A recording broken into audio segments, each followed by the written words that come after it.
Welcome to the class.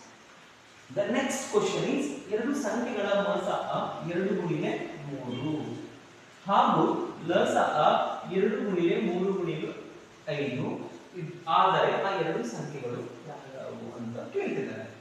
ಕೆಳಗೆ ಕೊಟ್ಟಿರುವಂತಹ ಸಂಖ್ಯೆಗಳಲ್ಲಿ ಆ ಸಂಖ್ಯೆ ಮೊಸ 2 ಗುಣಿಲೆ 3 ಅಂದ್ರೆ 6 ಅನ್ನು ಹೊಂದಿದೆ. ಲಸ 2 ಗುಣಿಲೆ 3 3 ಗುಣಿಲೆ 5 ಅಂದ್ರೆ ಲಸವನ್ನ 30 ಆಗಿ ಹೊಂದಿದೆ. ಆ ಸಂಖ್ಯೆಗಳು ಯಾವ್ಯಾವು ಅಂತ ಕೇಳ್ತಿದ್ದಾರೆ. ನೋಡಿ, with the help of options ನಾವು ಮಾಡೋಣ. ನೋಡಿ, ಯಾವ ಸಂಖ್ಯೆಗಳ ಮಾಸ 6 ಇರುತ್ತೋ ಆ ಸಂಖ್ಯೆಗಳು ಆ ಮಾಸದಿಂದ ಪೂರ್ಣವಾಗಿ ಭಾಗವಾಗುತ್ತವೆ. ಸೊ ಈ ಕಾನ್ಸೆಪ್ಟ್ ಇಂದ ಆಪ್ಷನ್ಸ್ ಅನ್ನ ಚೆಕ್ ಮಾಡಿ. ಓಕೆ, 15 6ರಿಂದ ಪೂರ್ಣವಾಗಿ ಭಾಗ ಆಗುವುದಿಲ್ಲ. ಹೀಗಾಗಿ ಆ ಸಂಖ್ಯೆಗಳಲ್ಲಿ ಈ 15 ಇರೋದಿಲ್ಲ. ಓಕೆ, ಈ 3 ಕೂಡ 6ರಿಂದ ಪೂರ್ಣವಾಗಿ ಭಾಗ ಆಗೋದಿಲ್ಲ. ಇವು ಎರಡು ಆಪ್ಷನ್ಸ್ ಗಳಲ್ಲೂ ಕೂಡ ಆ ಸಂಖ್ಯೆಗಳು ಅಂದ್ರೆ ಮಾಸ 6 ಲಸ 30 ಹೊಂದಿರುವ ಸಂಖ್ಯೆಗಳಾಗಿರುವುದಿಲ್ಲ. ಇಲ್ಲಿ ಮತ್ತೆ 3 ಕೊಟ್ಟಿದ್ದಾರೆ.